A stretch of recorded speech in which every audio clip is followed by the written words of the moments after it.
எண்ணிக்கை அதிகாரம் 31.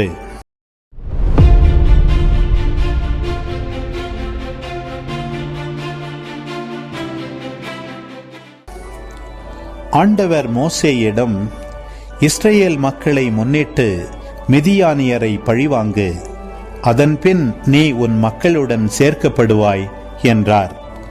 மோசே மக்களிடம் கூறியது, ஆண்டவருக்காக மிதியானியரை பழிவாங்குமாறு அவர்களுக்கு எதிராக செல்லும்படி உங்களிலிருந்து ஆள்களை போருக்கு ஆயத்தப்படுத்துங்கள்.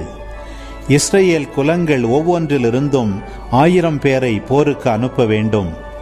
அப்படியே இஸ்ரவேலின் பல்லாயிரத்தவர்களிலிருந்து குலம் ஒன்றுக்கு 1000 வீதம் 12000 பேர் போரிடுவதற்கு தயார் நிலையில் அனுப்பப்பட்டனர். மோசே ஒவ்வொரு குலத்திலிருந்தும் வந்த 1000 பேரை குரு எலெயாசர் மகன் பினகாசுடன் போருக்கு அனுப்பினார். அவர் திருத்தல துணை கலன்களையும் போர் எக்காலங்களையும் கையோடு எடுத்துச் சென்றார். ஆண்டவர் மோசேக்கு கட்டளையிட்டபடி அவர்கள் மிதியானுக்கு எதிராக போரிட்டு ஆண்கள் அனைவரையும் வெட்டி வீழ்த்தினர். இவ்வாறு வெட்டி வீழ்த்தப்பட்டவர்களை தவிர மிதியான் மன்னர்களையும் அவர்கள் கொன்றனர். மிதியானின் 5 அரசர்கள் ஏலி, ரக்கேம், சூர், கூர், ரபா ஆகியோர், அத்துடன் பெகோரின் மகன் பிலையாமையும் அவர்கள் வாளால் வெட்டி வீழ்த்தினர். இஸ்ரவேல் மக்கள் மிதியானின் பெண்களையும் அவர்களின் குழந்தைகளையும் சிறைப்பிடித்தனர். அவர்களுடன் அவர்களின் கால்நடைகள், மந்தைகள் அனைத்தையும் அவர்களின் உடைமைகள் அனைத்தையும் கொள்ளை பொருளாக கவர்ந்து கொண்டனர்.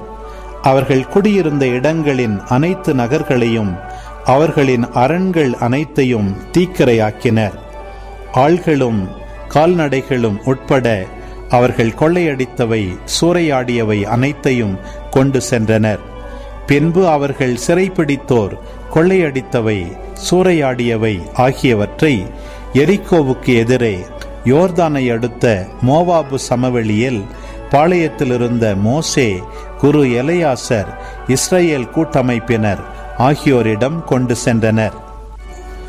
மோசே, குரு எலெயாசர், மக்கள் கூட்டமைப்பின் தலைவர்கள் அனைவரும் அவர்களை சந்திக்கும்படி பாளையத்துக்கு வெளியே வந்தனர்.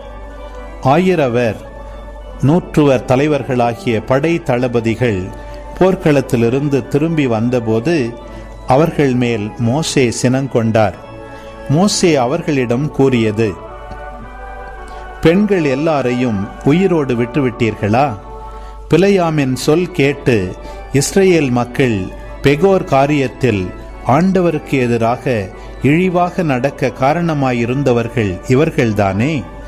அதனால்தான் ஆண்டவரின் மக்கள் கூட்டமைப்பினுள் கொள்ளை நோய் வந்தது. எனவே ஆண் குழந்தைகள் அனைவரையும் இப்போது கொன்றுவிடுங்கள். ஆணுறவு கொண்ட பெண்கள் அனைவரையும் கொன்றுவிடுங்கள். ஆனால் ஆணுறவு கொள்ளாத இளம் பெண்கள் அனைவரையும் உங்களுக்காக உயிருடன் வைத்துக் கொள்ளுங்கள். உங்களுள் ஆளை வெட்டி வீழ்த்திய ஒவ்வொருவனும், தீட்டுப்பட்டதை தொட்டவர்கள் அனைவரும் 7 நாள்கள் பாளையத்துக்கு வெளியே தங்கியிருங்கள். உங்களையும் நீங்கள் சிறைப்பிடித்தவர்களையும் 3ஆம் நாளிலும் 7ஆம் நாளிலும் தூய்மைப்படுத்துங்கள். உடைகள், தோல் பொருள்கள், வெள்ளாட்டு ரோம வேலைப்பாடுகள், மரப்பொருட்கள் அனைத்தையும் நீங்கள் தூய்மைப்படுத்த வேண்டும். பின்னர் குரு எலெயாசர் போர்க்களத்திலிருந்து திரும்பி வந்த வீரர்களை பார்த்து கூறியது, ஆண்டவர் மோசேக்கு கட்டளையிட்டருளிய திருச்சட்ட நியமம் இதுவே. பொன், வெள்ளி, வெண்கலம், இரும்பு, தகரம், ஈயம் ஆகிய நெருப்பை தாங்கக்கூடிய அனைத்தையும் நீங்கள் நெருப்பிலே போட்டு எடுக்க வேண்டும். அப்பொழுது அவற்றின் தீட்டு அகலும். மேலும் அவை தண்ணீராலும் தூய்மையாக்கப்பட வேண்டும். நெருப்பை தாங்கக்கூடாதது எதுவோ அதை தண்ணீரில் தோய்த்தெடுக்க வேண்டும். 7ஆம் நாளில் உங்கள் உடைகளை துவைத்து கொள்ள வேண்டும். அப்பொழுது உங்கள் தீட்டு அகலும். நீங்கள் பாளையத்துக்குள் வரலாம். ஆண்டவர் மோசேயிடம் கூறியது, ஆள்களிலும் கால்நடைகளிலும் கொள்ளையடிக்கப்பட்டவற்றை நீயும் குரு எலெயாசரும் மக்கள் கூட்டமைப்பின் மூதாதையர் வீட்டு தலைவர்களும் கணக்கெடுங்கள். போருக்கு சென்றிருந்த படைவீரருக்கும் மக்கள் கூட்டமைப்பினர் அனைவருக்கும் இடையில் கொள்ளை பொருளை பங்கிடுங்கள். போருக்கு சென்றிருந்த படைவீரரிடமிருந்த ஆள்கள், மாடுகள், கழுதைகள், மந்தைகள் ஆகியவற்றில் 500 ஆண்டவருக்குரிய பங்காக கொடுங்கள். அவர்களுக்குரிய பாதி பங்கிலிருந்து அதை எடுத்து ஆண்டவருக்கு உயர்த்தி படைக்கும் படையலாக குரு எலையாசரிடம் கொடுக்க வேண்டும். இஸ்ரேல் மக்களுக்குரிய பாதி பங்கான ஆள்கள், காளைகள், கழுதைகள், மந்தைகள் ஆகியவற்றிலிருந்து 50% எடுத்து ஆண்டவரின் திருவுறைவிடத்துக்கு பொறுப்பாயிருக்கும் லேவியரிடம் கொடுக்க வேண்டும். மோசேயும் குரு எலையாசரும் ஆண்டவர் மோசேக்கு கட்டளையிட்டபடியே செய்தனர். படைவீரர் சூறையாடிய கொள்ளை பொருளில் மீந்திருந்தவை 6,75,000 ஆடுகள், 70,000 மாடுகள், 61,000 கழுதைகள். ஆள்கள் மொத்தம் 30,000 பேர். அவர்கள் ஆணுறவு கொண்டிராத பெண்கள். போருக்கு சென்றவர்களுக்குரிய பாதி பங்கில் உள்ள ஆடுகளின் தொகை 3,37,500. ஆண்டவர் பங்கில் இருந்த ஆடுகள் 675. காளைகளின் தொகை 36,000. அவற்றிலிருந்து அவர்கள் ஆண்டவருக்குரிய பங்காக அளித்தவை 61. கழுதைகளின் தொகை 30,500. அவற்றிலிருந்து அவர்கள் ஆண்டவருக்குரிய பங்காக அளித்தவை 61. ஆள்கள் தொகை 16,000. அவர்களிலிருந்து ஆண்டவருக்குரிய பங்காக தரப்பெற்றவர்கள் 32 பேர். ஆண்டவர் மோசேக்கு கட்டளையிட்டபடியே ஆண்டவருக்குரிய பங்காகிய உயர்த்தி படைக்கும் படையலை மோசே குரு எலையாசரிடம் கொடுத்தார். போருக்கு சென்றிருந்த ஆள்களுக்குரியது போக மோசே இஸ்ரேல் மக்களுக்கு பிரித்து கொடுத்த பாதி பங்கு.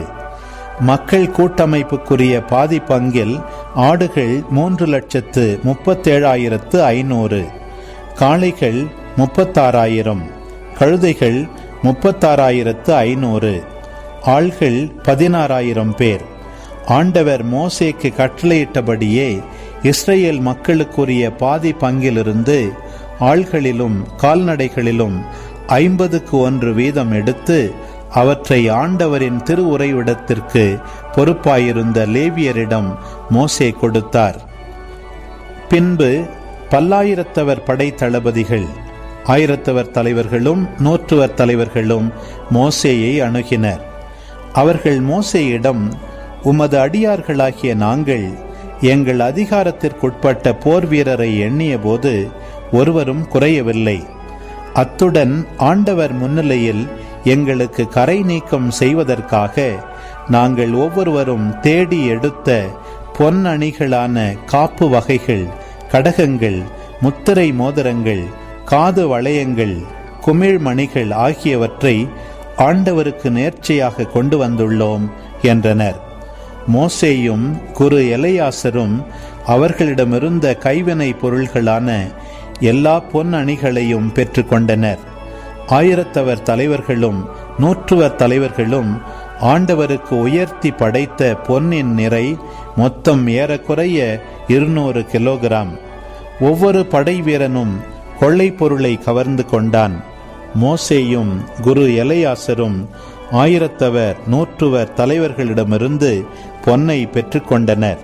அதை ஆண்டவர் திருமுன் இஸ்ரேல் மக்களுக்கு ஒரு நினைவு சின்னமாக சந்திப்பு கூடாரத்தினுள் கொண்டு வந்தனர்.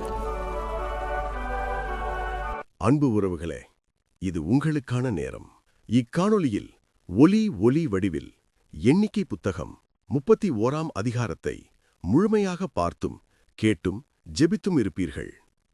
இன்றைய இறை வார்த்தையின் அடிப்படையிலான கேள்வி: இஸ்ரேல் குலங்கள் ஒவ்வொன்றிலிருந்தும் எத்தனை பேரை போருக்கு அனுப்ப வேண்டும்?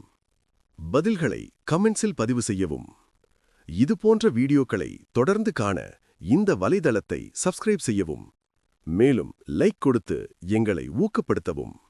இப்பதிவுகளை மற்றவரோடு பகிர்ந்து ஷேர் செய்து நாளும் திருவிவிலியத்தின் ஒரு அதிகாரத்தை வாசிக்கவும், கேட்கவும், பார்க்கவும் நீங்கள் உதவிடலாம். மீண்டும் அடுத்த காணொளியில் சந்திப்போம். இந்த நாள் இனிய நாளாய் அமையட்டும். இறைவன் உங்களை ஆசீர்வதிக்கட்டும்.